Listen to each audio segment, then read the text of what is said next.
بالله من الشيطان الرجيم. بسم الله الرحمن الرحيم. ومن يعمل مثقال ذرة خيرا يره ومن يعمل مثقال ذرة شرا يره. صدق الله مولانا العلي العظيم. الصلاة والسلام عليك يا سيدنا يا رسول الله. خذ بأيدينا قلت حيلتنا أدركنا. അർഹമുറാഹിമീനായ അല്ലാഹ്, പരിശുദ്ധ ഷഅബാനിൻ്റെ ശ്രേഷ്ഠമേറിയ ഈ രാത്രിയിൽ ഈ പരിശുദ്ധ ദുആ, ഇൽമ്, സ്വലാത്ത്, ദിക്റിൻ്റെ ഈ മജ്ലിസ് നീ കബൂലാക്കണേ അല്ലാഹ് എന്ന് ദുആ ചെയ്തുകൊണ്ട് ഞാനിങ്ങനെ ആലോചിക്കുക, നമ്മൾ തമ്മിലിപ്പോൾ എന്താ പ്രശ്നം? എത്ര അകലെ പോയിരിക്കാൻ? ഇതിപ്പോൾ നിങ്ങൾക്ക് വലിയ മരത്തുമെന്നുണ്ടല്ലോ മാങ്ങൊരു ബുഗൽ എന്ന മാതിരി ഒരു എറിഞ്ഞു തരുന്ന മാതിരിയാണ്. നിങ്ങളൊന്നും പോന്നാണ് ഇവിടെ. ഞാനിവിടെ ഒരു കല്യാണം അന്വേഷിച്ചിട്ടും കൂടിയില്ല, പിന്നല്ലേ കാര്യം തീർക്കൽ. നമ്മൾ തമ്മിൽ ഒരു പ്രശ്നവും നിലനിൽക്കണില്ല. ഇതെന്തിനപ്പോൾ ഇത്ര ദൂരെ പോയി കുത്തിരിക്കണം? എന്നൊരു മട്ടത്തിലുണ്ട് ഇരുന്നുകാണ്ട് മറ്റന്നാളത്തെ വലിയ സമ്മേളനത്തിന് ഇന്ന് തന്നെ ഇപ്പം ഇങ്ങനെ ഒരുക്കിയിട്ട് ആ ബാക്കിൽ ഇരിക്കാൻ നേർച്ചയാക്കിയവരുണ്ടെങ്കിൽ അവിടെ തന്നെ ഇരുന്നോളി, അല്ലാത്തവരും പോയി. അങ്ങനെ ഉണ്ടാവും ചിലവർ നേർച്ചയാക്കി പോയി. ഇവിടെ എത്ര താലിമ്യങ്ങളൊക്കെ പോയി മക്കളെ. ബിസ്മില്ലാ, ഈ കസാലിക്കുന്ന കുത്തനാണ് ഞാൻ മോരെ മറ്റുകളൊക്കെ ഇവിടെ തെക്കണം 5-8 കസാല അങ്ങോട്ട് വരും. നിങ്ങൾ ഉദ്ദേശിക്കണ ഒരു വയത് കേൾക്കണമെങ്കിലാണ് ഞാൻ പറഞ്ഞത്, അല്ലെങ്കിൽ ഞാൻ നേരം കണക്കാക്കണം. അല്ലാഹു തആല ഖൈർ തരട്ടെ. ഇതിങ്ങനെ ഒരു എറിഞ്ഞു കൊടുക്കണം മാതിരി ഇങ്ങനെ. ഇത് കുറച്ച് കഴിഞ്ഞിട്ട് ഇവിടെ ഒരു ബുർദുണ്ട്, അപ്പം നിങ്ങൾ ബാക്കിൽ തന്നെ പോയിക്കോളി. കാരണം ഇതിപ്പോൾ പ്രത്യേകിച്ചൊന്നും ഇല്ലല്ലോ, ഇപ്പം ഇങ്ങനെ കേട്ട് ആസ്വദിക്കാനുണ്ട്. പഠിച്ചുണ്ടാകുമ്പോൾ മട്ടന്മാർ അൽഹംദുലില്ലാ ഇവിടെ എത്ര നേരമാണെങ്കിലും പറയാം, ഒരു അനുസരണമുള്ള നാട്ടുകാരാണ്. അങ്ങനെ ഇപ്പം എന്തൊരു രസമുണ്ട്, നമ്മൾ തമ്മിൽ എത്ര അടുത്ത ആൾക്കാരായി. അള്ളാഹുവേ ഖൈറായതിന് തൗഫീഖ് നൽകണേ അല്ലാഹ്. നമ്മളെ വണ്ടൂർ ഉസ്താദ് പ്രാസ്ഥാനിക സമ്മേളനത്തിൽ പറയേണ്ട ആശയങ്ങൾ പറഞ്ഞിട്ടുണ്ട്. നമ്മളെ കുഞ്ഞുമുഹമ്മദ് ഹാജി അള്ളാഹു ആഫിയത്ത് കൊടുക്കട്ടെ, 90 വയസ്സായി എന്നാണ് പറയുന്നത്. ഇപ്പോൾ എഴുതി വെച്ച കണക്കുകൊണ്ട് പറയുകയാണോ സുമാറാണോ എന്താണെന്ന് അറിയില്ല. അത് പണ്ട് ഏറെ പറഞ്ഞതേക്കാരം സ്കൂൾ ചേർക്കുമ്പോൾ. കുഞ്ഞായമാജി കുറച്ച് പ്രായവും കാര്യമൊക്കെ ആയപ്പം ഊർജ്ജസ്വലത ഒന്ന് കൂടിയേക്കാണ്. അള്ളാഹു നീ ആഫിയത്ത് കൊടുക്കണേ അള്ളാഹ്. അപ്പം നമ്മളെല്ലാവരും ഇൻഷാ അള്ളാഹ് ഇന്നത്തെ നമ്മുടെ ഈ മജ്ലിസിൽ നമ്മുടെ കുറേ സഹോദരിമാർ ഒരു ഉണ്ടല്ലോ അല്ലേ, സഹോദരിമാർ വേറെ വെക്കാൻ വന്നേക്കണം. ആ മറൻ്റെ ബാക്കിൽ കുറച്ച് പെണ്ണുങ്ങളുണ്ട്. അൽഹംദുലില്ലാ. ഇനി ഒന്ന് ശ്രദ്ധിക്കാം, നമുക്ക് കുറച്ച് കാര്യങ്ങൾ പറയാം. അള്ളാഹുവേ നീ ഖൈർ നൽകണേ അല്ലാഹ്. നമ്മുടെ നബി മുഹമ്മദ് മുസ്തഫ സ്വല്ലല്ലാഹു അലൈഹി വസല്ലമ തങ്ങൾ ഒരു ചരിത്രം സ്വഹാബാക്കൾക്ക് ഇങ്ങനെ പറഞ്ഞു കൊടുക്കുകയാണ്. അത്തർഗീബ് വത്തർഹീബ് ആ കിതാബിൽ കാണാൻ പറ്റും. ഒരിക്കൽ നബി കരീം സ്വല്ലല്ലാഹു അലൈഹി വസല്ലമ തങ്ങളടുക്കൽ 2 ആളുകൾ വന്നു. എന്നിട്ട് അവർ 2 പേരും ഇസ്ലാമിനെ പറ്റി ചോദിച്ചറിഞ്ഞ് 2 ആളും ഷഹാദത്ത് കലിമ ചൊല്ലി. നിങ്ങളൊന്നിൻ്റെ കൂടെ നിൽക്കണേ, എന്നെങ്കിലേ പറ്റുള്ളൂ. നമ്മളൊരു പഠിക്കാനുള്ള കാര്യം പറയുമ്പോൾ അതൊന്നിങ്ങനെ നമ്മൾ ശ്രദ്ധിച്ച് ഒപ്പുണ്ടായെങ്കിലല്ലേ പറ്റുള്ളൂ. അപ്പോൾ നബി സല്ലല്ലാഹു അലൈഹി വസല്ലമ തങ്ങളടുക്കൽ 2 ആളുകൾ വന്നു. ഇസ്ലാമിനെ പറ്റി ചോദിച്ചറിഞ്ഞ് അവർ ഷഹാദത്ത് കലിമ ചൊല്ലി. അൽഹംദുലില്ലാ, 2 ആളും നല്ല ജീവിതം തുടരുകയാണ്. അതിനിടയ്ക്ക് ഒരാളാണ് മരിച്ചു. 2ൽപ്പെട്ട ഒരാൾ മരണപ്പെട്ടു. അയാൾ മരണപ്പെട്ട ശേഷം പിന്നെ മറ്റേ ആൾ ഒറ്റക്കായല്ലോ. അയാൾ നല്ല ജീവിതം തുടർന്നുകൊണ്ടിരിക്കുന്ന മധ്യേ ഇയാൾ മരിച്ച് 1 വർഷം കഴിഞ്ഞിട്ട് 2ാമത്തെ ആൾ മരിച്ചു. 1 വർഷം കഴിഞ്ഞ് 2ാമത്തെ ആൾ മരണപ്പെട്ടു. ആ 2ാമത്തെ ആൾ മരണപ്പെട്ടപ്പോൾ അയാളെ ശേഷക്രിയകളൊക്കെ ചെയ്യുന്ന കൂട്ടത്തിൽ ഒരു സ്വഹാബി ദുആ ചെയ്തു. എന്താണ് ദുആ? അല്ലാഹുമ്മ അൽഹിഖ്ഹു ബിൽ ഊല, ഈ മരിച്ച ആളെ ആദ്യം മരിച്ച ആളിലേക്ക് ചേർക്കണേ അല്ലാഹ്. അതാണ് ദുആ. ഒന്നിങ്ങനെ കൂടെ നിൽക്കണം കേട്ടോ, അപ്പോഴേ അത് നമുക്ക് മനസ്സിലാവും. ആദ്യം മരിച്ച ആളിലേക്ക് ഇയാളെ നീ ചേർക്കണേ അല്ലാഹ് എന്ന് ദ്വാരുന്നു. ആ ദുആ കേട്ടപ്പോൾ നബി മുഹമ്മദ് മുസ്തഫ നബി സല്ലല്ലാഹു അലൈഹി വസല്ലമ തങ്ങൾ അതിൽ ഇടപെടുകയാണ്. എന്നിട്ട് റസൂലുള്ളാഹി തങ്ങൾ എന്താ ഇടപെട്ടത്? ഇയാളെ അയാളിലേക്ക് ചേർക്കണേ എന്ന് പറയുമ്പോൾ ആർക്കാണ് അധിക ശ്രേഷ്ഠത? ഇയാൾക്കോ അയാൾക്കോ? ആദ്യം മരിച്ചാക്കി അല്ലേ? സ്വാഭാവികമായിട്ടും അങ്ങനെ തന്നെയല്ലേ. എ പി ഉസ്താദിൻ്റെ ഡ്രൈവർ എന്ന് പറഞ്ഞാൽ ശ്രേഷ്ഠത ഡ്രൈവർക്കോ ഉസ്താദിനോ? അപ്പം ഇയാളെ അയാളിലേക്ക് ചേർക്കണേ എന്ന് പറഞ്ഞപ്പോൾ എന്തുണ്ട്? അയാൾക്കാണ് കൂടുതൽ ശ്രേഷ്ഠത എന്നൊരു ധ്വനി ഒന്ന്. രണ്ടാമത്തേതിന് വേറൊരു ആശയം കൂടിയുണ്ട്. എന്താണ്? ഒരീസെങ്കിൽ ഒരീസം നേരത്തെ മരിച്ചാൽ അതാണ് നല്ലത്. കണ്ടോ? ആദ്യം മരിച്ചാലിലേക്ക് ചേർക്കണേ എന്ന് പറയുമ്പോൾ ഒരീസെങ്കിൽ നേരത്തെ മരിച്ചാൽ അതാണ് നല്ലത്. അത് തോന്നുന്നുണ്ടോ? അല്ലേ? നബി സല്ലല്ലാഹു അലൈഹി വസല്ലമ തങ്ങൾ അതിനെ തിരുത്തിക്കൊണ്ട് പറഞ്ഞു, ഒരു വർഷം അധികം ജീവിച്ചപ്പോൾ ഇയാളെ സമ്പാദ്യത്തെക്കുറിച്ച് നിങ്ങൾക്ക് അറിയുമോ? റസൂലുള്ളാഹി തങ്ങൾ ചോദിക്കുകയാണ്. അല്ലാഹു തആല നമുക്ക് തന്നത് മരിക്കലല്ല, ജീവിക്കലാണ്. ഒരു ദിവസം ഭൂമിയിൽ അധികം ജീവിക്കാൻ എന്താണ് വഴി? അതാണ് നമ്മൾ തേടേണ്ടത്. ഒരീസെങ്കിൽ ഒരീസം നേരത്തെ മരിച്ചു കിട്ടിയെങ്കിൽ എന്ന് ഒരാളും ആഗ്രഹിക്കാൻ പാടില്ല. മരിച്ചാൽ കഴിഞ്ഞു. ഒരു ദിവസം അധികം ജീവിക്കാൻ പറ്റും. അതാ റസൂലുള്ളാഹി തങ്ങൾ ചോദിച്ചത്. അയാൾ മരിച്ച് ഒരു കൊല്ലായില്ലേ? ഒരു വർഷം ഇയാൾ അധികം ജീവിച്ചപ്പോൾ ഇയാളുടെ ഫർള് നിസ്കാരം മാത്രം നോക്കിയാൽ ഒരു ദിവസത്തിന് 17 റക്അത്ത് അല്ലേ? ദുഹർ 4, അസർ 4, ഇശ 4, 12ആയി. മഗ്രിബ് 3, 15ആയി. സുബഹി 2, 17. 17 റക്അത്ത് ഇയാൾ ഒരു ദിവസം ഫർള് നിസ്കരിക്കുമ്പോൾ ഒരു കൊല്ലം നിസ്കരിച്ചാൽ ഇദ്ദേഹത്തിന് 6000 റക്അത്ത് നിസ്കാരം അധികം കിട്ടിയില്ലേ? മുഹമ്മദ് മുസ്തഫ നബി തങ്ങൾ ചോദിക്കാണ്, ഇയാൾ ഒരു കൊല്ലം അധികം ജീവിച്ചപ്പോൾ ഇയാൾക്ക് 6000 റക്അത്ത് നിസ്കാരം അധികം കിട്ടിയില്ലേ? ഒന്ന്. ഇനി അവിടെ ഒന്ന് നോക്കാം. നമ്മൾ 6000 റക്അത്ത് എന്ന് പറയുമ്പോൾ അതിലെത്രയായി? 6000 ഫാത്തിഹായി. 6000 ഫാത്തിഹായി. അത് അയാൾക്ക് അധികം കിട്ടിയില്ലേ? ഒന്ന്. 6000 ഫാത്തിഹ എന്ന് പറഞ്ഞാൽ എന്താണ്? ഒരു ഫാത്തിഹ അതിൻ്റെ ഒരു പ്രത്യേകത നമ്മൾ പഠിക്കണം. ഒരു ഫാത്തിഹയെ സംബന്ധിച്ചിടത്തോളം ഫാത്തിഹത്തുൽ കിതാബ്, അള്ളാഹുവിൻ്റെ കിതാബിൻ്റെ തുടക്കം ഫത്ഹ്. ഫാത്തിഹത്തുൽ കിതാബ് എന്ന് പറഞ്ഞാൽ ഉമ്മുൽ ഖുർആൻ, അത് ഖുർആനിൻ്റെ ഉമ്മയാണ്. ഫാത്തിഹ എന്ന് പറഞ്ഞാൽ അതിൻ്റെ ഒരു പ്രത്യേകത അശ്ശാഫിയ, അത് എല്ലാ രോഗത്തിനും ശിഫയാണ്. ഫാത്തിഹത്തുൽ കിതാബ് എന്ന് പറഞ്ഞാൽ അൽ വാഫിയ, അത് എല്ലാത്തിനും മതിയായതാണ്. ഫാത്തിഹത്തുൽ കിതാബ് എന്ന് പറഞ്ഞാൽ അർ റുഖിയ്യ, അത് എല്ലാ അസുഖത്തിനും മധുരിക്കാൻ പറ്റിയതാണ്. ഫാത്തിഹത്തുൽ കിതാബ് എന്ന് പറഞ്ഞാൽ അസ്സലാ, അത് നിസ്കാരം തന്നെയാണ്. ഫാത്തിഹ ഇല്ലാത്ത ഒരു നിസ്കാരമില്ല. ഉണ്ടോ? ഫാത്തിഹത്തുൽ കിതാബ് എന്ന് പറഞ്ഞാൽ അദ്ദുആ, അത് ദുആയാണ് ഫാത്തിഹത്തുൽ കിതാബ്. അല്ലാഹു റബ്ബി. ഫാത്തിഹത്തുൽ കിതാബ് എന്ന് പറഞ്ഞാൽ സൂറത്തു തഹരീമിൽ മസ്അല, അല്ലാഹുവിനോട് ദുആ ചെയ്യേണ്ടത് എങ്ങനെ എന്ന് പഠിപ്പിക്കുന്നതാണ് ഫാത്തിഹ സൂറത്ത്. അങ്ങനെ 7 ആയത്തുകൾ, ഹിയ സബ്ഉൽ മസാനി, അത് അതിശ്രേഷ്ഠമായ 7 ആയത്തുകളാണ്. എന്തേ 7ന്റെ പ്രത്യേകത? 7ന്റെ പ്രത്യേകത എന്താണ്? നരകത്തിന്റെ വാതിൽ 7 എണ്ണമാണ്. നരകത്തിലേക്ക് പോകാനുള്ള വാതിൽ 7 എണ്ണമാണ്. ഫാത്തിഹന്റെ ആയത്ത് 7 എണ്ണമാണ്. ഫാത്തിഹ കൂടുതലാക്കുക, നരകവാതിൽ അടക്കുക. ഫാത്തിഹന്റെ ആയത്ത് 7, നരകത്തിന്റെ വാതിൽ 7. ഈ 7 കൊണ്ട് ആ 7നെ കാത്തോ, അതാണ്. അപ്പൊ ആ ഫാത്തിഹത്തുൽ കിതാബ് നിസ്കാരത്തിൽ ഇങ്ങനെ ഓതുമ്പോൾ 6000 റക്അത്ത് ഓതുമ്പം എത്ര ഫാത്തിഹായി? 6000 റക്അത്ത് നിസ്കരിക്കുമ്പോൾ ഫാത്തിഹ എത്രയായി? 6000 ഫാത്തിഹായി. 6000 7 എത്രയായി? പ്രത്യേകിച്ച് പണിയൊന്നുമില്ലല്ലോ, പോയി കണക്കൂട്ടിക്കൊണ്ടി. ഇതിങ്ങോട്ട് കിട്ടാനുള്ള കണക്കാണ് കൂട്ടുന്നത്. 6000 ഫാത്തിഹ എത്രയായി? 6000 7ആയി. ഒരു ഫാത്തിഹ 156 ഹർഫാണ്. മുഫത്തിഷാണ് ഇരിക്കുന്നത്. ഇയാളിത് എഡിറ്റ് ചെയ്യാനായിട്ട് ഇരിക്കുകയാണ്. തഫ്തീഷല്ലേ, അല്ലാഹു ആഫിയത്ത് കൊടുക്കട്ടെ. അപ്പോൾ 6000 ഫാത്തിഹ 7 ആയത്താണ്. ഒരു ഫാത്തിഹ എത്ര ഹർഫാണ്?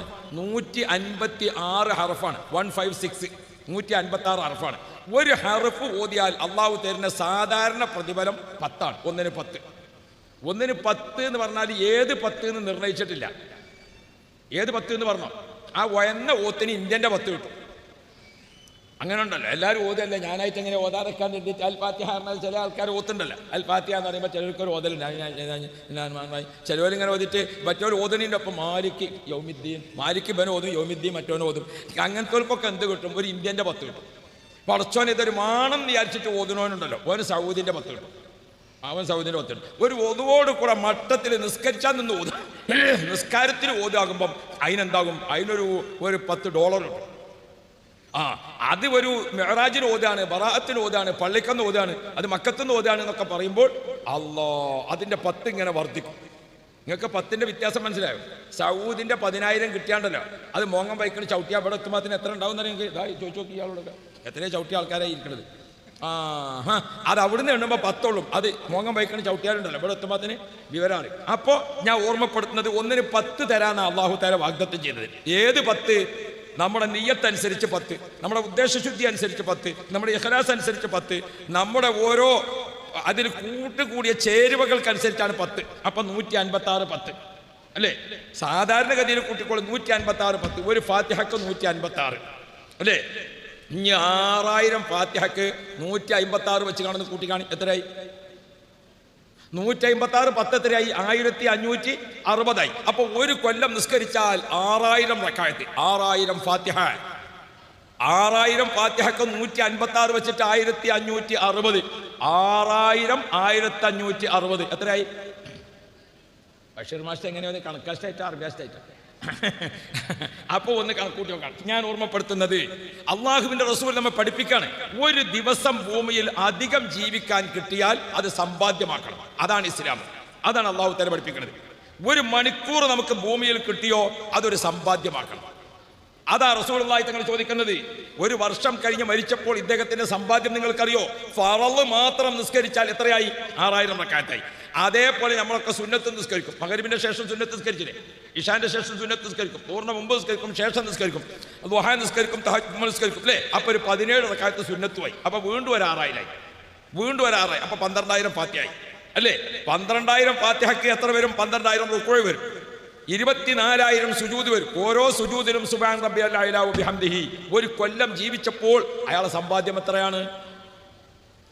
ഒരു കൊല്ലം അധികം ജീവിക്കുമ്പോൾ, ഒരു കൊല്ലത്തിന്റെ വെള്ളിയാഴ്ച നേരത്തെ ജുമുഅക്ക് പോയിട്ട് അൽകഹ്ഫും സ്വലാത്തും ചൊല്ലുന്ന ആളാണെങ്കിൽ ഒരു കൊല്ലത്തിന് എത്ര അൽകഹ്ഫായി? തിങ്കളാഴ്ച സുന്നത്ത് നോമ്പെടുക്കുന്ന ആളാണെങ്കിൽ ഒരു കൊല്ലത്തിന് എത്ര സുന്നത്ത് നോമ്പായി?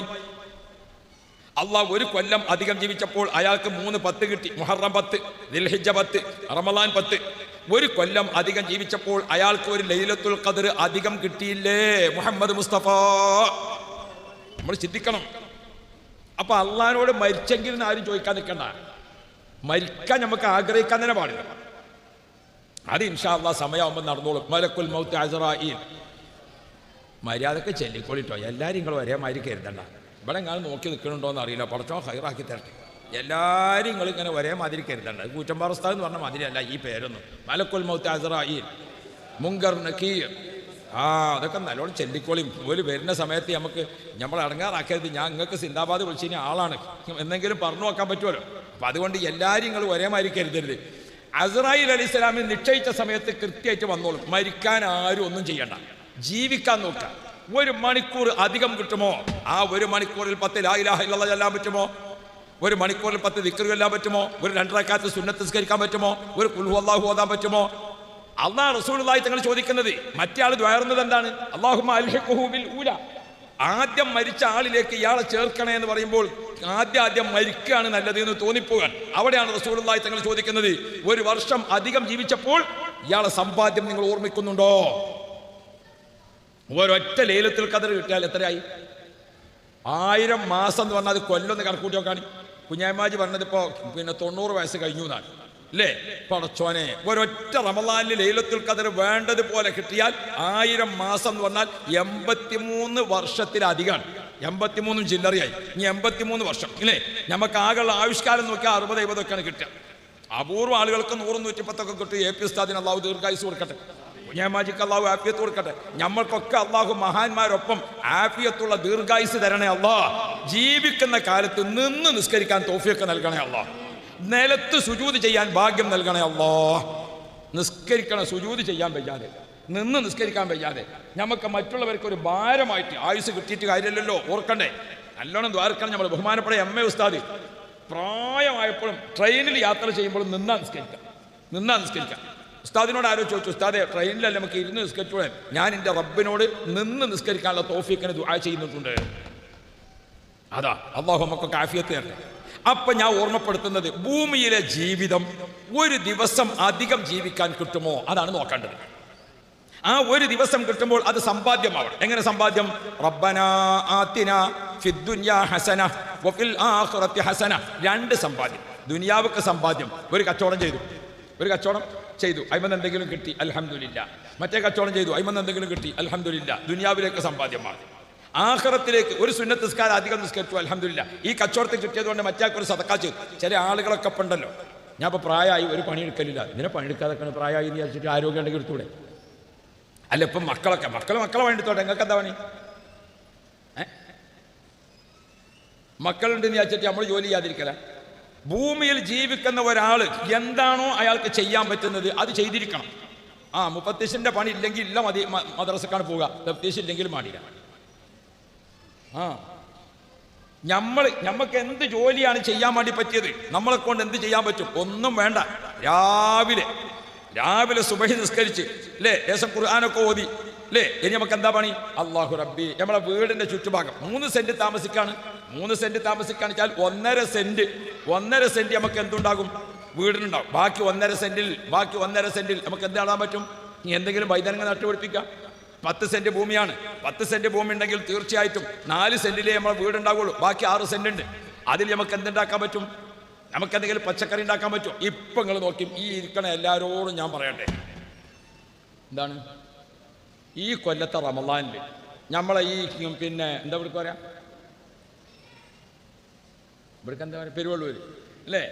ഈ പെരുവള്ളൂർ ഈ പരിസരത്തുള്ളവരാണ് നമ്മളൊക്കെ. ഈ കൊല്ലത്തെ റമളാനിൽ നമ്മളെ അത്തായ ചോറ് തന്നെയല്ലേ പറയാം, അതോ പെൽച്ചച്ചോറോ എന്താ പറയല്? ആ അത്തായ ചോറിന് അൽഹംദുലില്ലാ നോമ്പാണല്ലോ, നോമ്പിനൊരു വിഷമുള്ള ഭക്ഷണം കഴിക്കാതിരിക്കാൻ രാത്രിക്കത്തെ ആ താളിപ്പിന് നമ്മളൊക്കെ പെരിയിൽ നമ്മളാണ് നട്ടുപിടിപ്പിക്കുക. ചീരൻ്റെ തയ്യുണ്ടല്ലോ, അതിപ്പം നട്ടാൽ ഇന്ന് തീയതി എത്രയായി? 8. ഇനി നോമ്പിന് എത്ര ദിവസം ഉണ്ട്? ഇനി നോമ്പിന് 20 ദിവസം 22 ദിവസം ഉണ്ട്. ചീര നട്ടാൽ എത്ര ദിവസം കൊണ്ട് പറിച്ചാം? നിങ്ങളിതുവരെ കയ്യോണ്ട് ബിസ്മി ചൊല്ലി ഭൂമിയിലൊന്നും നട്ടുനോക്കിക്കണമെങ്കിലല്ലേ. ഒരു ചീര ഇപ്പൊ കൃഷി ചെയ്യാൻ തീരുമാനിച്ചാൽ മതി, 23ാമത്തെ ദിവസം ചീര പറിക്കാൻ പറ്റും. 23ാമത്തെ നമ്മളെ വീട് താമസിക്കുന്നത് 10 സെന്റാ. ആ 10 സെന്റിൽ 4 സെന്റ് കഴിച്ച് ബാക്കി 6 സെന്റിൽ ചീരൻ്റെ ഇല ഉണ്ടാക്കാം. ആ ചീരൻ്റെ ഇല നമുക്ക് എന്താക്കാം? പറിച്ചിട്ട് അല്ലാഹു റബ്ബി 10 കെട്ട് ഒരു കെട്ട് പെണ്ണുങ്ങളെത്തി നമുക്ക് താളിക്കാൻ കൊടുത്തു. ബാക്കി 9 കെട്ടുമായിട്ട് ആ റോട്ടിൽ അവിടെ പോയി നിൽക്കുക. എന്നാൽ വരുന്നോലൊക്കെ വാങ്ങാണ്ടാവും. 9 കെട്ട്. ഞാൻ മിഞ്ഞാന്നൊരു കെട്ട് വാങ്ങിയത് 30 റുപ്യക്കാണ്. ആ ചെറുക്കനോട് ഞാൻ ചോദിച്ചു, എനിക്ക് ഇതിന് എത്ര ചിലവ് വരും എന്ന് ചോദിച്ചു. ഉസ്താദ് ഞാൻ തന്നെ അധ്വാനിക്കായതുകൊണ്ട് 12 റുപ്യ വരുന്നതാണ്. ബാക്കി എത്ര റുപ്യ ഉണ്ട്? 30 റുപ്യക്ക് വാങ്ങിയപ്പം 18 റുപ്യ അവന് ലാഭമാണ്. അങ്ങനെ ഒരു 25 കെട്ട് വിറ്റാൽ അവന് പൈസ എത്രയായി? എന്തിനാ മിണ്ടാതിരിക്കണത്? എന്തിനാ നമ്മൾ ചെയ്യാതിരിക്കണത്? മാനക്കേടാ. എന്ത് മാനക്കേട്? ഭൂമിയിൽ അധ്വാനിച്ച് ജീവിക്കുക എന്നുള്ളത് മാനക്കേടാണോ? ഞമ്മക്ക് വിഷം ഇല്ലാത്ത ഈ കൊല്ലത്തെ റമളാനിൽ നമ്മളെ മുസ്ലിം വീടുകളൊക്കെ താളിപ്പ് കൊടുക്കാൻ നമുക്ക് ആലോചിച്ചൂടെ? 10 പൈസൻ്റെ ചിലവില്ല, നമ്മൾ നട്ടാൽ മതി. നമ്മളെ മറ്റേ സാധനം ഉണ്ടല്ലോ, ആ ഉപ്പേരി വെക്കുന്ന സാധനം, അതിൻ്റെ പേരെന്താ? ആ വളഞ്ഞൊരു കായില്ല, ഇങ്ങനെ ഗോവക്ക. ആ ഗോവക്ക ഉണ്ടാക്കാൻ ഒരു വളവും ചേർക്കണ്ട. എന്ത് മതി? വെറും പച്ചവെള്ളത്തിൽ ഇങ്ങനെ ഉണ്ടാക്കാൻ മതി. മോര്യമാരിട്ടോട് ഞാൻ പറഞ്ഞുതരാം. ഹൗലിന്ന് ഒഴിഞ്ഞു പോണ വെള്ളം ഉണ്ടല്ലോ, ഓത് കൊടുക്കണ വെള്ളം, ആ വെള്ളം ഇങ്ങനെ തിരിച്ചിട്ട് ഒരു ചാരിക്കുളം ഇങ്ങനെയാണ് പരന്നു ഒഴുകുക. അതിൽ ഏത് വരിക? ഗോവക്ക നടുക. നല്ല കായുണ്ടാവും. മനസ്സിലാക്കി? ആ പെൽച്ചച്ചോറിൻ്റെ ഇതിന് അത് നമ്മൾ പറിച്ചിട്ട് ബാക്കിയുള്ളതുണ്ടോ? ബാക്കിയുള്ളതുണ്ട് വെച്ചാൽ വേഗം റെഡിയാക്കിയിട്ട് ഒരു ഗുഡിസിൽ കയറ്റിയിട്ട് കോട്ടക്ക കൊണ്ടുപോകുക. ആയുർവേദശാലൻ്റെ അടുത്ത് എത്തിയാൽ മതി, അപ്പം തന്നെ അതിന് പൈസ കിട്ടും. എന്തുകൊണ്ട്? കോട്ടക്കൽ ആയുർവേദശാല ഉണ്ടാക്കണ ഏതൊക്കെ അരിഷ്ടമുണ്ടോ ഗോവക്കല്ലാത്തൊരു അരിഷ്ടമല്ല. എല്ലാ അരിഷ്ടത്തിലും ചേർക്കുന്ന സാധനമാണ്. എന്തേ നമുക്ക് കൃഷി ചെയ്താൽ പണിയില്ലാറിഞ്ഞിരിക്കാം? ആരോഗ്യം എത്ര കൂടും? ആരോഗ്യം എത്ര വർദ്ധിക്കും? നമുക്ക് ധാരാളമായ ഭക്ഷണം നമുക്ക് കഴിച്ചൂടെ? ഇന്നലെ മിനിഞ്ഞാന്നേനു ക്യാൻസർ ദിനം അല്ലേ? ലോക ക്യാൻസർ ദിനത്തിന്റെ പഠനത്തിൽ ഇന്നലെ നമ്മളെ ആരോഗ്യമന്ത്രിന്റെ പേരെന്താണ്? എന്തൊരു കുട്ടിന്റെ പേരാളെ, ചിഞ്ചുറാണി അല്ലേ? അതാ ആരോഗ്യമന്ത്രിന്റെ പ്രസ്താവനകൾ വായിച്ചോ? അല്ലാഹു റബ്ബി. ആരോഗ്യത്തിനും വിദ്യാഭ്യാസത്തിനും 2 കുട്ടികളാണ്. ഒന്ന് ചിഞ്ചു, ഒന്ന് കുട്ടി. 2 കുട്ടികളാണല്ലേ ഉള്ളത്. മറ്റേ പേരെന്താ? ശിവൻകുട്ടി. ഉണ്ടെങ്കിൽ അപ്പോൾ ഈ 2 കുട്ടികളും കൂടി പറഞ്ഞ പ്രസ്താവനകൾ കണ്ടില്ലേ? മറ്റേ കൃഷിക്കുമ്പോൾ ആരോഗ്യത്തിന്റെ മന്ത്രി പറഞ്ഞു. എന്താണ്? മുഖ്യമന്ത്രിയുടെ പ്രസംഗങ്ങൾ ശ്രദ്ധിച്ചോ? എന്താ ശ്രദ്ധിക്കുന്നത്? ലോക മാപ്പിൽ ലോകാരോഗ്യ സംഘടന പറഞ്ഞു, ലോക മാപ്പിൽ കേരളത്തിൽ ആകെ ഉള്ളത് 3 കോടി ജനങ്ങളാണ്. ഈ 3 കോടി ജനങ്ങളിലെ 45% ആളുകൾക്കും അർബുദ രോഗം വരുന്നു. മലപ്പുറം ജില്ലയിൽ കലക്ടർ ഇതിനടക്കുന്ന രംഗത്ത് വന്നല്ലോ അല്ലേ? കലക്ടർ പഞ്ചാരി മറ്റൊക്കെ ഒഴിവാക്കാൻ വേണ്ടി രംഗത്ത് വന്നില്ല. എന്തേ കാരണം? എന്താ കാരണം? മഞ്ചേരിക്കടുത്ത് ഒരു വീട്, അത് മുസ്ലിം വീടാണ്. ആ വീട്ടിൽ ഉമ്മാക്ക് ക്യാൻസർ, മകൾക്ക് ക്യാൻസർ, മകന് ക്യാൻസർ, 4 ചെറിയ കുട്ടിക്ക് ഒരു വീട്ടിൽ 7 ആൾക്ക് ക്യാൻസർ. ഒറ്റ വീട്ടിൽ 7 ആൾക്ക് ക്യാൻസർ. ഏറ്റവും ചെറിയ കുട്ടിയുടെ പ്രായം 6.5 മാസം. 6.5 മാസം പ്രായമായ കുട്ടി മുതൽക്ക് എല്ലാവർക്കും ക്യാൻസർ. അപ്പം നമ്മളെ കലക്ടർ അതിൽ വല്ലാതെ വിഷമിച്ചാൽ രംഗത്ത് വന്നു. കലക്ടർ മധുരമില്ലാത്ത ചായ കുടിക്കാൻ പറഞ്ഞു. ഇപ്പോൾ ഹോട്ടലിലൊക്കെ പോയാൽ കുട്ടികൾക്ക് ഒരു തമാശയാണ്, ഒരു കലക്ടർ ചായ വേണം. ആ ചായക്കന്നെ പേര് ഏതാണ്? കലക്ടർ ചായ. നിങ്ങൾ ഓർത്തു നോക്കണം, എങ്ങനെ ഇത്രയധികം കിട്ടുന്നത്? ജീവിതശൈലി രോഗങ്ങൾ. 45% ആളുകൾക്കും നമ്മുടെ കേരളത്തിൽ, മലപ്പുറം ജില്ലയിൽ, വടക്കൻ ജില്ലകളിൽ വിശേഷിച്ചും അർബുദ രോഗം വരാനിരിക്കുന്നു, വന്നുകൊണ്ടിരിക്കുന്നു. സ്ത്രീകൾക്ക് കൂടുതലും. എന്തുകൊണ്ട്? നമ്മളെ ജീവിതശൈലി രോഗം എന്ന് പറഞ്ഞാൽ നമ്മളെ ഭക്ഷണ രീതി നമ്മൾ മാറ്റി. ഇല്ലേ? ഇപ്പം നമ്മളെ പഴങ്ങളൊന്നും നമുക്ക് വേണ്ട. കേരളത്തിൽ ജനിച്ച ആളുകൾ, ഇവിടുത്തെ കാലാവസ്ഥ അനുസരിച്ചുള്ള ഭക്ഷണമാണ് ഇവിടെ. ഓരോരുത്തർക്കും ജന്മത്തിനനുസരിച്ചുണ്ടാവും. ഊട്ടിയിൽ ഒരു പട്ടി പ്രസവിച്ചാൽ ആ പട്ടിക്കുട്ടി ജനിക്കുമ്പോൾ തന്നെ ബ്ലാങ്കറ്റോട് കൂടിയാണ് ജനിക്കുന്നത്. കണ്ടിട്ടില്ല നിങ്ങൾ? ആ പട്ടിക്കുട്ടിയുടെ ശരീരത്തിൽ ജനിക്കുമ്പോൾ തന്നെ എന്തുണ്ട്? തണുപ്പിനുള്ള ബ്ലാങ്കറ്റൊക്കെ പുറച്ചുകൊണ്ടാണ് ജനിക്കുന്നത്. അപ്പോൾ അവിടേക്കനുസരിച്ച് അവിടുത്തെ ജനനം. ഇവിടുത്തെ പട്ടി പ്രസവിച്ചാൽ കണ്ണങ്ങൾ ഇത് ചത്തല പട്ടിയല്ല, അതിനകത്ത് അണങ്ങൾ. നമ്മൾ ഓർമ്മിക്കണം, നമ്മൾ കേരളക്കാരാണ്. കേരളക്കാർക്ക് പറ്റിയ ഭക്ഷണം, നമുക്ക് പറ്റിയിരിക്കുന്ന പഴം അല്ലാഹു തആല വെച്ചിട്ടുണ്ട്. നോക്ക് നിങ്ങൾ, നമ്മളെ ചക്ക ലോകോത്തര നിലവാരമുള്ള പഴമാണ്. ലോകോത്തര നിലവാരം എന്ന് പറഞ്ഞാൽ ചെറുതല്ല. യാ റബ്ബ് പടച്ചോനെ. ഞാൻ ഇന്നാൾ കുറച്ച് മുമ്പ് ഒന്ന് ഇവിടെ പോയി. എന്താ അവിടെ പറയാം? നമ്മൾ കപ്പലിൽ തന്നെ പോണേ, ദ്വീപിൽ പോയി. ലക്ഷദ്വീപിൽ 10 ദ്വീപുകളാണ്. അമീനി, കവരത്തി, മിനിക്കോയി, അങ്ങനെയാണ് തുടങ്ങിയിട്ട് ആന്ധ്രോത്ത്, ഇങ്ങനെ കുറച്ച് ദ്വീപുകളാണ്. ഞാൻ വല്ലാത്തൊരു ചതിയപ്പെട്ടു പോയി. എന്താണ്? ഞാൻ ലക്ഷദ്വീപിൽ അമീനിൽ പോയി, കവരത്തി പോയി. ആ ദ്വീപ് പോയപ്പോൾ വഴിയിൽ ദ്വീപിൽ ഇറങ്ങിയിട്ട് നമ്മളിങ്ങനെ പോണ വൈക്കുണ്ട് ആൾക്കാർ ഇതുപോലത്തെ പാത്രം, ആ പാത്രത്തിൽ ചക്കച്ചോള വെച്ചിട്ട് വിൽക്കാൻ വെച്ചിട്ടുണ്ട്. ചക്കച്ചോള വിൽക്കാൻ വെച്ചിട്ട് ഇരിക്കേണ്ടി 1-2 വല്യമാർ. ഒരു ചുളക്ക് 2 രൂപ. അതൊന്ന്. നമ്മളെ അബുദാബിയിലെ ലൂലു മാർക്കറ്റ് ഉണ്ട്. ആ ലൂലു മാർക്കറ്റിൻ്റെ ചക്ക ഇങ്ങനെ കണ്ടാൽ എന്താ ചക്ക പടച്ചോനെ. നമ്മളെ ഇംഗ്ലീഷ് മീഡിയത്തിലെ ടീച്ചറുണ്ടല്ലോ, 8:30 ചിരിച്ചാൽ 5:30 ഓഫാകുള്ളൂ. അങ്ങനത്തെ ചിരിയാണ് ആ ടീച്ചറിന്. എന്ന മാതിരി പിന്നെ ആ ഇതിൽ ലൂലു മാർക്കറ്റിൽ വെച്ചിട്ട് ചക്ക വിൽക്കാൻ ഒരു ചക്കച്ചുളക്ക്, ഒരു ചുളക്ക് 1 ദിർഹം. ഒരു ദിർഹം എത്രയായി? ഇപ്പോഴത്തെ ഇന്ത്യൻ്റെ വില അനുസരിച്ച് 23 റുപ്യായി. ഒരു ചുളക്ക് 23 റുപ്യ. ഞാൻ ലക്ഷദ്വീപ് പോയപ്പോൾ വല്ലാതെ വിഷമിച്ചു. ഇവിടെ ചെന്നപ്പോൾ ഒരു 10 ചക്ക കൊണ്ടേക്കണമെങ്കിൽ പൈസക്കാരനായിട്ട് തിരിച്ചു വന്നാൽ മതി. ഞാനെൻ്റെ പ്രിയപ്പെട്ടവരെ, നമ്മളെ നാട്ടിൽ ചക്ക ചീഞ്ഞു പോവുകയാണ്. നമ്മളെ ആമാശയത്തിന് പറ്റിയ പഴങ്ങളെ കൂട്ടത്തിൽ ചക്ക പോലെ മുന്തിയ ഒരു പഴമുണ്ടോ? മുരിങ്ങ പോലെ മുന്തിയതായിരിക്കുന്ന ഒരു കറിയുണ്ടോ? ഈ ചീരൻ്റെ ഇല പോലെ മുന്തിയിരിക്കുന്ന ഒരു താളിപ്പുണ്ടോ? ഇത് നമ്മുടെ ഭക്ഷണമാണ്. ഇതൊന്നും നമുക്ക് വേണ്ട. നമുക്കിപ്പോൾ തൊള്ളക്ക് രുചിയുള്ള ഒരു സാധനം ഉണ്ടാക്കി തന്നാൽ മതി. വയറിന് എന്തെന്നല്ല നമ്മൾ ആലോചിക്കണില്ല. നമ്മളെ വായിക്ക് രുചിയുള്ള കുറച്ച് സാധനം എന്താണ്? പല രുചി വർദ്ധിപ്പിക്കുന്നതിന് ചേർക്കേണ്ടത് ഒട്ടേറെ വിഷാംശങ്ങളൊക്കെ ചേർത്തിട്ട് ഫാസ്റ്റ് ഫുഡ്. എന്നിട്ട് അതിന് മുൻഭാഗത്ത് ചൂടിലാണ് കിട്ടിയാൽ ഭാരി മുണുങ്ങാണ് നമ്മളൊക്കെ. ഞാനൊക്കെ പണ്ട് വയറ് കഴിഞ്ഞിട്ട് രാത്രി തിരിച്ചു പോകുമ്പോൾ പേടിയാവും. എല്ലായിടത്തും ഇരുട്ടാണ്. ഞാൻ അങ്ങനെ ചിലപ്പോഴൊക്കെ ആലോചിച്ചിട്ടുണ്ട് പണ്ടൊക്കെ, പടച്ചോനെ ഈ പാതിരാക്ക് വല്ല വണ്ടിക്കൊരു ടയർ പഞ്ചറായാൽ പോലും കുടുങ്ങിയാലോ എന്ന് വിചാരിച്ചു. ഇപ്പൊ കേരളത്തിൽ മൊത്തം, മലപ്പുറം ജില്ലയിൽ വിശേഷിച്ചും നട്ടപ്പാതിരാക്കി. ഇന്നലെ ഞാൻ മുഹിമാത്തിലായിരുന്നു പരിപാടി. ഇന്നലെ ഞാൻ കാസർഗോഡിൻ്റെ നമ്മളെ കർണാടകത്തിൻ്റെ അടുത്ത മുഹിമാത്തിൽ രാത്രി വന്ന് ട്രെയിൻ ഇറങ്ങിയിട്ട് 3 മണിക്ക് ട്രെയിൻ ഇറങ്ങിയിട്ട് ഞാൻ നേരെ വയനാട്ടിൽ പോകേണ്ടി. ഇന്ന് രാവിലെ എനിക്ക് വയനാട്ടിലെത്തണം. അപ്പോൾ രാത്രി വയനാട്ടിലേക്ക് കുറ്റ്യാടി ചുരം കയറി പോകാൻ. അവിടെ അടക്കം എല്ലായിടത്തും രാത്രി കച്ചവടങ്ങൾ. ലൈറ്റ് ഇങ്ങനെ എന്താ ലൈറ്റ്, ആ മറ്റേ ലൈറ്റ് ഉണ്ടല്ലോ, മറ്റേ ലൈറ്റ് കെടുക ഓഫാകുക, ആ ലൈറ്റാണ് എല്ലായിടത്തും. ആ ലൈറ്റ് ഇങ്ങനെ കത്തിച്ച് വെച്ചിട്ട് പടച്ച തമ്പുരാനെ ഭക്ഷണം കഴിക്കുന്നിടത്ത് രാത്രി 2 മണിക്കും ഭക്ഷണം, രാത്രി 3 മണിക്കും ഭക്ഷണം. രാത്രി 3:30 ഞാനൊരു കടൻ്റെ അടുത്ത് നിർത്തി എൻ്റെ ഡ്രൈവർക്ക് ഉറക്കു വേണ്ടി കട്ടൻ ചായ കുടിച്ചാൽ മതി. അപ്പോൾ അവിടെ തിരക്കാണ് ഭക്ഷണത്തിന്. എന്തൊരു അത്ഭുതമാണ്. നിങ്ങൾ ഓർത്ത് നോക്കണം, നമ്മുടെ ആരോഗ്യസ്ഥിതി എവിടേക്കാണ് പോയിക്കൊണ്ടിരിക്കുന്നത് പ്രിയപ്പെട്ടവരെ.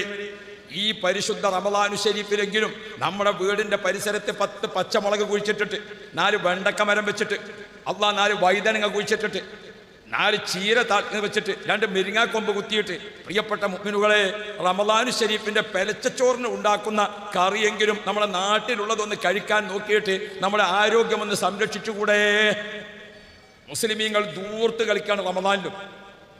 അല്ലാ, നോലുമ്പിന് ഇപ്പം എന്ത് ചെയ്തു? രാവിലത്തെ ഒരു ചായ ഒഴിവായി, ഉച്ചക്കത്തെ ഒരു ചോറും. അതിന് കാത്ത് നിൽക്കല്ലേ. ഇപ്പം മഗ്‌രിബിന്റെ വാങ്ങ എത്രക്കാം? അണ്ണങ്ങൾ വേറെ ഒരു വക്കത്തിൻ്റെ അറിയില്ലെങ്കിലും അതൊക്കെ എല്ലാവർക്കും കാണാതെ അറിയാം. അണ്ണങ്ങൾ മഗ്‌രിബിൻ്റെ ഞാൻ നോമ്പുറക്കാൻ നേരാകുകയാണല്ലോ. അണ്ണങ്ങൾ സുബൈൻ്റെ ചോദിച്ചാൽ അത്ര അറിഞ്ഞോളണമെന്നില്ല.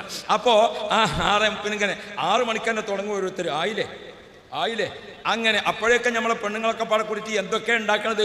നോറ്റത് ഒരു നോമ്പാണ് അല്ലേ? ഒരു നോമ്പാണ് നോറ്റത്. തുറക്കാൻ വേണ്ടി ഇങ്ങനെ ഉണ്ടാക്കിയിട്ട് പടച്ചോനെ, നോമ്പാണ് തുറക്കാന്ന് പറഞ്ഞാൽ റെയിൽവേ ഗേറ്റ് തുറന്ന മാതിരി ഒരൊറ്റ വരവാണ്. പിന്നെ ഗേറ്റിന് തുറക്കുമ്പോണ്ടല്ലോ 2 വീലർ മുതൽക്ക് JCB വരെ പോണേ എന്ന മാതിരി നോമ്പാണ് തുറക്കുമ്പോൾ. ആകെ ഒരു 10 മണിക്കത്തെ നാസ്തി ഉത്തക്കത്തെ ഒരു ചോറ് ഒഴിവാതി. പുന്നാര മുഅ്മിനീങ്ങളെ, അല്ലാഹു സുബ്ഹാനഹു വ തആല നോമ്പിൽ നമുക്ക് 2 കാര്യം വെച്ചിട്ടുണ്ട്. ഒന്ന് ആഖിറത്തിലേക്കുള്ള പ്രതിഫലമാണ്, രണ്ടാമത്തേത് ദുനിയാവിൽ ആരോഗ്യത്തോടുകൂടെ ജീവിക്കലാണ്. ഒരു കൊല്ലത്തിൽ ഒരിക്കൽ ആമാശയത്തിനൊരു ലീവ് കൊടുക്കുക, ഒരു കൊല്ലത്തിൽ ഒരിക്കൽ വണ്ടി ഒന്ന് സർവീസിന് കൊടുക്കണം, ഏത് സാധനത്തിനും ഒരു വിശ്രമം കൊടുക്കണം. ഒരു കൊല്ലം സ്കൂൾ നടത്തിയാൽ 2 മാസം കുട്ടികൾക്ക് ഒരു ലീവ് കൊടുക്കണം. ഒരു വലിയ കമ്പനിക്കാർ ഒരു മാസം ഒരു ലീവ് കൊടുക്കണം. ഓരോ പണിക്കനുസരിച്ച് നമ്മളെ ആമാശയം നിങ്ങൾക്കറിയോ? ആമാശയം വിശ്രമമില്ലാതെ പണിയെടുക്കാൻ. അപ്പോഴാണ് അല്ലാഹു തആല ഒരു കൊല്ലത്തെ നോമ്പ് നിശ്ചയിച്ചു, 1 മാസം. ആ 1 മാസത്തെ നോമ്പെടുക്കുമ്പോൾ നോമ്പ് തുറക്കുന്ന സമയത്ത് 3 ഈത്തപ്പഴം. നബി സല്ലല്ലാഹു അലൈഹി വസല്ലം തങ്ങളുടെ ഭക്ഷണ രീതി എങ്ങനെയാണ്? റസൂലുള്ളാഹി നല്ല ചൂട് കാലത്ത് ഈത്തപ്പഴം കഴിക്കുകയാണെങ്കിൽ വെറും ഈത്തപ്പഴം മാത്രം കഴിക്കൂല. പിന്നെ ഈത്തപ്പഴത്തിൻ്റെ ഒപ്പം തണുപ്പുള്ള പഴം നോക്കും, തണ്ണിമത്തൻ, അതുപോലത്തെ സാധനങ്ങൾ. എന്തുകൊണ്ട്? ഈത്തപ്പഴം വലിയ ചൂടാണ്.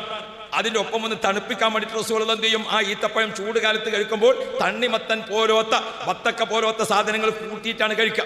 അപ്പോൾ റസൂലുള്ളാഹി തങ്ങൾ ആരോഗ്യ സംരക്ഷണം നമ്മളെ പഠിപ്പിച്ചിട്ടുണ്ട്, നല്ല പോലെ പഠിപ്പിച്ചിട്ടുണ്ട്. നോമ്പ് തുറക്കാൻ സമയത്ത് നമുക്ക് നിർബന്ധമായിട്ടും എന്ത് പഠിപ്പിച്ചു? നമുക്കൊരു ചിട്ടയായിട്ട് കാരക്ക കൊണ്ട് നോമ്പ് തുറക്കണം. അതിന് ഏറ്റവും വയന്ന കാരക്കല്ല വാങ്ങേണ്ടത്, നല്ല മുന്തിയ കാരക്കുണ്ട്, അത് വാങ്ങുക, നല്ല കാരക്ക. ആ നല്ല കാരക്ക അങ്ങോട്ട് ചുരുങ്ങിയതൊരു 3 എണ്ണം. എന്തുകൊണ്ട്? ആമാശയം കാലിയായി നിൽക്കുമ്പോൾ അവിടെ ഒരു അമ്ളം നിറയും, ഒരു സൈസ്. അത് രാവിലെ മുതൽ ഭക്ഷണം കഴിക്കാതിരിക്കുകയാണല്ലോ. അപ്പോൾ വൈകുന്നേരം ആകുമ്പോഴേക്കും ഒരു അമ്ളം ആമാശയത്തിൽ നിറയും. ആ അമ്ളം നീക്കിക്കളയാൻ ഒരൊറ്റ മരുന്നേ ഉള്ളൂ. അതേതാ മരുന്ന്? ആ മരുന്ന് കാരക്കൻ്റെ നീരാണ് ചെന്നാൽ മതി. വയറ്റിലേക്ക് കാരക്കൻ്റെ നീരാണ് ചെല്ലുന്നതോടുകൂടെ ആ അമ്ളം നീങ്ങി വയറ് ശുദ്ധിയായി, ആമാശയം ശുദ്ധിയായി. അതിനാണ് തുടക്കത്തിൽ 3 കാരക്കയെങ്കിലും. അത് രണ്ടാമത്തെ ഒരു സ്ഥലം. അതേപോലെ ഉമ്മയുടെ ഗർഭാശയത്തിൽ കുട്ടി കിടക്കുമ്പോൾ കുട്ടിക്ക് നല്ല സുഖമാണ്. അവിടെ നിങ്ങൾ കണ്ടുപോക്കണം, നിങ്ങൾക്ക് വലിയ വിഷമമുണ്ട്. അവിടെ നല്ല സുഖമായിട്ട് കിടന്നില്ല. അവിടെ എന്താ സുഖം! അവിടെ വായു ഫ്രീ ആണ്, വെള്ളം ഫ്രീ ആണ്, ഭക്ഷണം ഫ്രീ ആണ്, ഒക്കെ ഫ്രീ ആണ്. അതല്ലേ ഉമ്മാന്റെ ഗർഭാശയം ഒരു മിനി സ്വർഗ്ഗാണല്ലോ, നല്ല റാഹത്തിൽ. പക്ഷേ ഉമ്മാക്ക് ഗർഭവേദന തുടങ്ങിയാൽ പിന്നെ എന്ത് ചെയ്യും? ആമാശയത്തിലെ ഭക്ഷണം നിൽക്കും. പിന്നെ അതിൻ്റെ രീതിയൊക്കെ മാറി. പിന്നെ കുട്ടീന് പോരാനുള്ള ഒരുക്കത്തിലാണ്. ഇങ്ങോട്ട് പോരാനുള്ള ഒരുക്കത്തിൽ എത്ര സമയം പിടിച്ചു? ചില പെണ്ണുങ്ങൾ പ്രസവിക്കാൻ 1 മണിക്കൂർ, ചില പെണ്ണുങ്ങൾ പ്രസവിച്ചു പോരാൻ 1/2 മണിക്കൂർ. അപ്പോൾ 1 മണിക്കൂർ സമയം ഭക്ഷണം കിട്ടിയില്ല. അല്ല, ചിലർക്ക് പ്രസവവേദന ഇങ്ങനെ വന്നും പോയി നിൽക്കും അല്ലേ? അല്ലാ, ഗർഭിണികൾക്കൊക്കെ സുഖപ്രസവം കൊടുക്കണേ അല്ലാ. ഒരു 2 മണിക്കൂർ അങ്ങനെ പ്രസവത്തിനായി. പ്രസവം കഴിഞ്ഞിട്ട് കുട്ടി നമ്മളെ സിസ്റ്റർ എടുത്താണ്. അതിനൊക്കെ തോത്തി തുടച്ച് വൃത്തിയാക്കി നമുക്ക് തന്നപ്പാത്തിന് ഒരു 20 മിനിറ്റായി. ആയില്ലേ? 20 മിനിറ്റായി. 20 മിനിറ്റ് കഴിഞ്ഞാൽ കുട്ടിനെ നമ്മളെ കൈ കിട്ടി നോക്കുമ്പോൾ പിന്നെ നമ്മൾ അർജന്റായിട്ട് നോക്കുകയാണ്. അല്ല, കുട്ടിനെ മൂക്ക് കണ്ടാ ബാപ്പാൻ്റെ തന്നെ. നമ്മൾ നോക്കിയിട്ട് അഭിപ്രായം പറയാണ്, മൂക്ക് വാപ്പാൻ്റെ തന്നെ. അപ്പം വേറെ വല്യമ്മ പറഞ്ഞു, കയ്യും കാലും കണ്ടൊക്കെ കണ്ടാൽ മറ്റോടത്തേക്ക് തന്നെയാണ് പാകം. കണ്ടെങ്കിൽ അങ്ങനെ അമ്മാൻ്റെ കൊടുക്കുള്ളത് ഒരു കൂട്ടർ, ബാപ്പാൻ്റെ കൊടുക്കുള്ള ഒരു കൂട്ടർ, കുട്ടിനെ പറ്റി ഇതൊക്കെ പറഞ്ഞു. അപ്പോഴൊക്കെ ഇതിന് പള്ളിയിൽ പഴിച്ചുകൊണ്ടിരിക്കുകയാണ്. 2 മണിക്കൂറായി ഭക്ഷണം കിട്ടാത്തത്, ഇപ്പം 2.5 മണിക്കൂറായി. ഈ 2.5 മണിക്കൂർ ആ വയറ് കാലിയായി കിടന്നപ്പോൾ ചെറിയ കുട്ടിയുടെ വയറ്റിൽ അമ്ളം നിറഞ്ഞിട്ടുണ്ട്. ആ അമ്ലത്തെ നീക്കിക്കളയാൻ ആരോഗ്യ സാധനം കൊടുക്കണം. അതേതാണ്? അതായത് തഹ്നീക്ക്. കുട്ടിക്ക് മധുരം കൊടുക്കണം. ഏതാ മധുരം കൊടുക്കേണ്ടത്? അസ്മാ ബീബി റളിയല്ലാഹു അൻഹയാണ് ഹിജ്റയിൽ ആദ്യം പ്രസവിക്കപ്പെട്ടത്. അസ്മാ ബീബി റളിയല്ലാഹു അൻഹ പ്രസവിച്ചു. ആയിഷാ ബീബിന്റെ ജ്യേഷ്ഠത്തിയാണ് അസ്മ പ്രസവിച്ചപ്പോൾ ഖുബായിൽ വെച്ച് ആ കുട്ടിയെ കൊണ്ടുവന്ന് റസൂലുള്ളാഹിന്റെ അടുത്ത് കൊടുത്തു. നബി തങ്ങൾ കുട്ടിക്ക് പേര് വെച്ചു അബ്ദുല്ലാ. റസൂലുള്ളാഹി വെച്ചു, അസ്മാ നിന്റെ കയ്യിൽ എന്തെങ്കിലും ഉണ്ടോ? അപ്പൊ അസ്മാ ബീബി കാരക്ക കൊടുത്തു. റസൂലുള്ളാഹി വായിലിട്ടിട്ട് ഒന്ന് കടിച്ചു, ഒന്ന് പാകപ്പെടുത്തി, ഒന്ന് ചവച്ചു. റസൂലുള്ളാഹിന്റെ ഉമിനീര് ആ കാരക്കയിൽ ചേർന്നു. അല്ലാ, അതാണ് സ്വാലിഹായ ആളിലെ വായിൽ വെച്ച് കടിച്ച് ചവച്ചത് എന്ന് പറഞ്ഞത്. എന്തിനാ സാലിഹാകണം എന്ന് പറഞ്ഞത്? സാലിഹ്യങ്ങളെക്കാളൊക്കെ മുണങ്ങാനറിയാം നമുക്കല്ലേ? അല്ലാഹു റബ്ബി, സ്വാലിഹ്യങ്ങളൊന്ന് കാത്തിട്ടാണ് അല്ലേ? കുട്ടിക്ക് പല്ലിലായിട്ടാണ് ആ ജ്യൂസ് അടിച്ചു കൊടുക്കണം എന്ന് പറഞ്ഞാൽ പോരെ. പിന്നെന്തിനാ സ്വാലിഹ്യങ്ങളെ പറഞ്ഞോട് തന്നെ ഫത്വൽ മുഈൻ സ്വാലിഹി എന്ന് പറഞ്ഞോടത്ത് അവിടെ തെർശീഹ് നോക്കണം. തെർശീഹ് നോക്കിയാൽ കാണാം സ്വാലിഹ്യങ്ങളെ കൂട്ടത്തിൽ ആണുണ്ട് പെണ്ണുണ്ട്. എന്നാൽ ആരെ പരിഗണിക്കണം? ആണിനെ പരിഗണിക്കണം. എന്തുകൊണ്ട്? പെണ്ണിന് ഹൈലുള്ള സമയമാണോ? അന്ന് ആയത്തുൽ കുർസി ഓതാത്ത ദിവസമാണോ? അന്ന് സുബഹി നിസ്കരിക്കാത്ത ദിവസമാണോ? ഇതൊന്നും അറിയില്ല. അപ്പൊ അതുകൊണ്ട് ഒന്നാം സ്ഥാനം ആണിന് എന്നെ കൊടുക്കണം. അവിടെ പെണ്ണുങ്ങൾ ഞങ്ങൾ അവഗണിച്ചു പറഞ്ഞിട്ട് കാര്യമില്ല. പ്രസവത്തിലെ ഞങ്ങൾ അവഗണിച്ചുകൊണ്ടാണ്. പിന്നെ ഇപ്പോൾ പറഞ്ഞിട്ട് കാര്യമുണ്ടോ? നിങ്ങളെ പരിഗണിക്കണ എത്ര സ്ഥലമുണ്ട്? പ്രസവമാണ് കഴിഞ്ഞ് നോക്കുമ്പോൾ ഓള് കാലിൽ നീട്ടി 40 ദിവസം എങ്ങനെ ഇരുന്നാൽ തൂമിച്ചോറ് കിട്ടും. നിങ്ങൾക്ക് വല്ല വിവരമുണ്ടോ? ഏതെല്ലാം സൈസ് സാധനങ്ങളാണ് കിട്ടുന്നത്. അപ്പോൾ ആണുങ്ങളെ അവഗണിച്ചതാണ്. അവഗണന സഹിക്കല്ലേ അല്ലേ?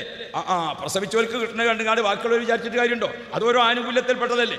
അല്ലോ നമ്മളെ കുഞ്ഞാമീനെ പെണ്ണുങ്ങൾക്ക് തിന്നാൻ വേണ്ട. ഓക്കെങ്ങനെ തിന്നാൻ വേണ്ടി 1 കിലോ ഇറച്ചി വാങ്ങി 1 കിലോ ഇറച്ചി വാങ്ങി തീമൽ വെച്ച് സബീക്ക് വിളമ്പി നോക്കുമ്പോൾ 650 ഉള്ളൂ. അപ്പം എന്താ ഇതിങ്ങനെ അതിലെങ്ങനെ പോയി ഉപ്പും മുളകൊക്കെ കറിയിൽ പിടിച്ചിക്കണോ നോക്കാൻ വേണ്ടി 100 ഗ്രാം അങ്ങനെ പോയി ഉപ്പും മുളകും നോക്കിയിട്ട്. കുറച്ച് കഴിഞ്ഞപ്പോൾ മസാല പിടിച്ചിക്കണോ നോക്കി 100 ഗ്രാം അങ്ങനെ പോയി. ഇത് മനുഷ്യൻ്റെ അടുത്തേക്ക് വെച്ച് കൊടുക്കുമ്പോൾ അതിന് വേവ് പാകായിക്കണോ നോക്കി 100 ഗ്രാം അങ്ങനെയും പോയി. അത് ഓരോ ഭാഗ്യമാണ്, പെണ്ണുങ്ങളെ ഭാഗ്യമാണ്. അതിനിപ്പോൾ അസൂയപ്പെട്ടിട്ട് കാര്യമല്ല. അള്ളാഹു നമ്മളെ പെണ്ണുങ്ങൾക്ക് ഖൈറ് കൊടുക്കട്ടെ. അപ്പോൾ പിന്നെ ഒക്കെ വല്ലാതെ തിന്നാൻ വേണ്ടിയില്ല. അടുപ്പത്ത് തന്നെ ഇങ്ങനെ തിന്ന് തീർന്നാൽ. അപ്പം ഞാൻ ഓർമ്മപ്പെടുത്തുന്നത് അത് ഓരോരുത്തരെ പരിഗണിക്കേണ്ടടുത്ത് ഓർക്ക് പരിഗണന വരും. ഓരോരുത്തർ അതിന് മറ്റൊരു അവഗണന എന്നല്ല, പരിഗണന മാത്രമേ ഉള്ളൂ. അവിടെ പരിഗണന ആർക്കാണ്? അവിടെ പുരുഷനാണ് പരിഗണന, മറ്റോടത്ത് സ്ത്രീക്കാണ് പരിഗണന. പരിഗണനയേ ഉള്ളൂ. അവഗണന എന്ന് പറഞ്ഞിട്ടൊരു സംഗതി ചാനലുകാരൊക്കെ പാടെ പറഞ്ഞുണ്ടാക്കിയതനുസരിച്ച് നമ്മൾ നിൽക്കണ്ട. അവിടെ പരിഗണനയേ ഉള്ളൂ.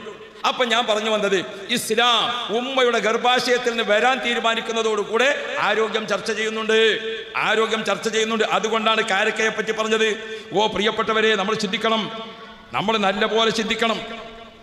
നമ്മുടെ ആരോഗ്യത്തെ സംരക്ഷിക്കാൻ നമ്മളാണ് ശ്രമിക്കേണ്ടത്, അല്ലേ? എന്തെല്ലാം ഭക്ഷണത്തിൽ ശ്രദ്ധിക്കേണ്ട സംഗതിയുണ്ട്. അല്ലാ, നമ്മുടെ ആ കിബ്തി വംശജനായ രാജാവിൻ്റെ പേരെന്തേന്? നമ്മളെ തറയിട്ടാൽ ഉസ്താദിനാണ് അതൊക്കെ കാണാതെ ഓർമ്മ ഉണ്ടായി. അള്ളാഹു ആഫിയത്ത് കൊടുക്കണം. ഞാൻ പറഞ്ഞാൽ ഒന്ന് പറയാം. മുഖൗക്കിസ് ചക്രവർത്തി. മുഖൗക്കിസ് ചക്രവർത്തി എന്ന് പറഞ്ഞാൽ ആരാന്നറിയോ? ഒരു കിബ്തി വംശജനാണ് അദ്ദേഹം. കിബ്തി വംശജനായ മുഖൗക്കിസ് ചക്രവർത്തി. മുഖൗക്കിസ് ചക്രവർത്തി നബിതങ്ങൾക്ക് ഒരു സമ്മാനം കൊടുത്തയച്ചു. നബിതങ്ങൾക്ക് ഒരു സമ്മാനം. എന്താ സമ്മാനം? പല സമ്മാനങ്ങളുണ്ട്. അതിലൊരു പ്രധാനപ്പെട്ട സമ്മാനം എന്തായിരുന്നു? രാജാവ് മദീനത്തേക്ക് ഒരു ഡോക്ടറെ പറഞ്ഞയച്ചു. റസൂലുള്ളാഹിന്റെ നാട്ടിലേക്ക് ഒരു ഡോക്ടറെ, നബിതങ്ങൾക്ക് ചികിത്സിക്കാൻ വേണ്ടി ഒരു ഡോക്ടറെ പറഞ്ഞയച്ചു. ആ ഡോക്ടർ മദീനത്ത് വന്നു. ഡോക്ടർ മദീനത്ത് വന്നിട്ട് ഒരു ബോർഡൊക്കെ, നമ്മളെ ഭാഷയിൽ പറയാം, ഒരു ഡോക്ടറാണെങ്കിൽ ഒരു ബോർഡൊക്കെ വെച്ചിട്ട് ഇരിക്കുമല്ലോ. ഡോക്ടർ ബോർഡൊക്കെ വെച്ച് റെഡിയാക്കിയിട്ട് മദീനത്തിൽ ഇരുന്ന് ചികിത്സക്ക് വേണ്ടി ഇരുന്ന് ഒരാഴ്ച ഇരുന്ന് ഒരൊറ്റ കുട്ടി വന്നില്ല. ഒരാഴ്ച കഴിഞ്ഞപ്പോൾ മൂപ്പര് പരിസരത്തിൽ കൂടെ ഒക്കെ ഇറങ്ങി നടന്ന്, ഇവിടെ ഞാനല്ലാത്ത വല്ല പഴയ ഡോക്ടർമാരുണ്ടോ ഒരിടത്തേക്ക് പോയോ ആൾക്കാരൊക്കെ നോക്കി, അവിടെ ആരുമില്ല. അപ്പോൾ മൂപ്പര് കൊടിയും പടിയൊക്കെ ഒന്ന് തട്ടി നന്നാക്കി ഒന്നും കൂടി ഉഷാറായിട്ടിരുന്ന് 1 മാസം ഇരുന്നു. ഒരു കുട്ടിയാണ് വന്നില്ല. ഹിജ്റയുടെ 7-ാം വർഷമാണ്. ഉംറത്തുൽ ഖളാ കഴിഞ്ഞ ശേഷമാണ്. അപ്പോഴേക്കും മദീനയിലെ പോപ്പുലേഷൻ ഏകദേശം 2 ലക്ഷം ജനങ്ങൾ താമസിക്കുന്നിടത്ത് എത്തിയിട്ടുണ്ട്. യാ റബ്ബ്, മദീനയിലെ മൊത്തം ജനങ്ങൾ, വരുന്നവരും പോകുന്നവരും ഒക്കെ അവിടെ ഉണ്ട്. 1 മാസമായി ഒരാളുമില്ല. 2ാമത്തെ മാസമായി ഒരാളുമില്ല. 3 മാസം ആ ഡോക്ടറെ പൂർത്തിയാക്കി, ഒറ്റ രോഗിയും വന്നില്ല. അപ്പം മൂപ്പര് റസൂലുള്ളാഹിന്റെ എത്തി വന്നു. നബി തങ്ങൾ എത്തി ചെന്നിട്ട് ചോദിച്ചു, നബിയെ, ഞാനിവിടെ രാജാവ് പറഞ്ഞയച്ച സമ്മാനമായിട്ട് വന്നതാണ്. ഇവിടെ ചികിത്സിക്കാനാണ് എന്നെ പറഞ്ഞയച്ചത്. രാജാവിൻ്റെ വകയായിട്ട് പറഞ്ഞയച്ചതാണല്ലോ. ഇവിടെ ഒരാളും എൻ്റെ അടുത്ത് രോഗത്തിന് ചികിത്സക്ക് വന്നിട്ടില്ല. നിങ്ങൾ ഇവർക്ക് വല്ല ചികിത്സയും കൊടുക്കണുണ്ടോ എന്ന് ചോദിച്ചു റസൂലുള്ളാഹിനോട്.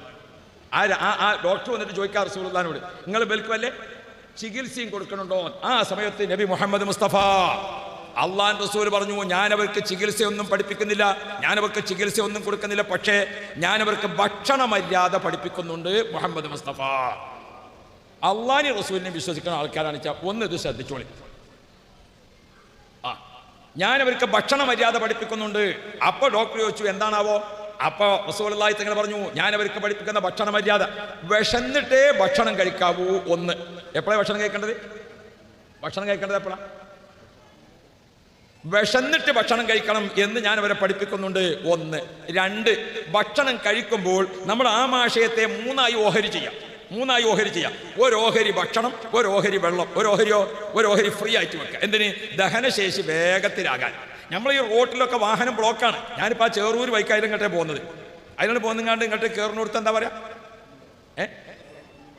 കുന്നുംപറല്ലേ, ഇവിടെ ഓടങ്ങാട് അവിടെയല്ല, ഞാൻ ഇതിലും മലപ്പുറത്ത് വരികയാണ്. ആ കുന്നമ്പുറത്തേക്ക് എത്താൻ ആ റോഡിൽ വന്നിട്ട് ഇങ്ങനെ നിന്നു. കാരണം എന്തുകൊണ്ട്? അങ്ങോട്ട് റോഡ്, ഇങ്ങോട്ട് പോകാൻ റോഡ് ബ്ലോക്കാണ്. വാഹനം കൂടുതൽ, റോഡ് വീതി കുറവ്. അപ്പോൾ ബ്ലോക്ക് വരൂലേ? എന്നാൽ അതന്നെയാണ് നമ്മളെ വയറ്റിലും. നമ്മളെ വയറ്റിൽ ഈ ഭക്ഷണത്തിനൊക്കെ ഇങ്ങനെ നടന്ന് ദഹിക്കണ്ടേ? ആ ദഹിക്കാൻ വേണ്ടി എന്ത് ചെയ്യണം? റസൂലുള്ളാഹി തങ്ങൾ പറഞ്ഞു, ആമാശയത്തെ 3 ഓഹരി ചെയ്യാം. 1 ഓഹരി ഭക്ഷണം, 1 ഓഹരി വെള്ളം, 1 ഓഹരി ഫ്രീ. അങ്ങനെ ഞാൻ ഇവരെ പഠിപ്പിച്ചിട്ടുണ്ട് മുഹമ്മദ് മുസ്തഫ. 3ാമത്തെ ഒരു കാര്യം റസൂലുള്ളാഹി തങ്ങൾ പറഞ്ഞു, ഞാനവരെ ഭക്ഷണം കഴിക്കാൻ വേണ്ടി പഠിപ്പിക്കുമ്പോൾ വായ എത്ര വലിപ്പമുണ്ടോ അതിനനുസരിച്ചാണ് ഉരുള ഉരുട്ടേണ്ടത്. നാളൊരു ചങ്ങായി കല്യാണപ്പന്തലിൽ ഇങ്ങനെ ഉരുള ഉരുട്ടാണ്, ഇങ്ങനെ വലിയ അങ്ങനെ ഉരുട്ടിനുണ്ടപ്പോൾ ഒരാൾ ചോദിച്ചത് തരിയിൽ വെക്കാനാണോ എന്ന് ചോദിച്ചു. യാ റബ്ബേ, ആചാരി ഉരുട്ടലാണ് ഉരുട്ടത്. നമ്മൾ തൊള്ളക്കനുസരിച്ച് ഉരുട്ടിയപ്പോരെ. അതാ റസൂലുള്ളാഹി തങ്ങൾ പഠിപ്പിച്ചത്. ഭക്ഷണം കഴിക്കുമ്പോൾ എങ്ങനെയായിരിക്കണം? വായിൽ കൊള്ളണ രീതിയിലുള്ളത് വായിൽ വെക്കാം. അത് ചവച്ച് അരച്ചിട്ട് വേണം രണ്ടാമത്തത് എടുക്കാൻ. ഇത് ഞാൻ അവരെ പഠിപ്പിച്ചിട്ടുണ്ട്. യാ റബ്ബ്, റസൂലുള്ളാഹി തങ്ങൾ തുടരുകയാണ്. നമ്മൾ ഭക്ഷണം കഴിക്കാൻ നമുക്ക് വല്ല ഡ്രസ്സുണ്ട്. നാളെ കല്യാണപ്പന്തലിൽ ഒരു ചങ്ങായിക്ക് ഭക്ഷണം ഓനെ കണ്ടപ്പോൾ തന്നെ സപ്ലൈക്കാരൻ കുറച്ച് അധികം കൊടുത്തിട്ടുണ്ട്. അത് കഴിച്ച് രണ്ടാമത് ചോദിച്ചു, അതും കഴിച്ച് മൂന്നാമത് ചോദിച്ചു. മൂന്നാമത്തവും കഴിച്ചുകാണ്ട് ഇപ്പോൾ നാലാമത് ചോദിക്കുമ്പോൾ സപ്ലൈക്കാരൻ ഒന്നിങ്ങനെ നോക്കി, ഏത് നാട്ടുകാരനാണോ? നാലാമത് ചോദിച്ചു. നാലാമത്തവും കഴിച്ചുകാണ്ട് അഞ്ചാമത് ചോറ് ചോദിച്ചപ്പോൾ സപ്ലൈക്കാരൻ പറഞ്ഞു, നിങ്ങൾ കുറച്ച് വെള്ളം കുടിച്ചു നോക്കി, ചിലപ്പോൾ നിങ്ങൾക്ക് ദാഹക്കാരെന്നാണ്. കാരണം എന്താണെന്ന് അറിയാതെ അങ്ങനെ നിന്നിട്ട് കാര്യമില്ലല്ലോ.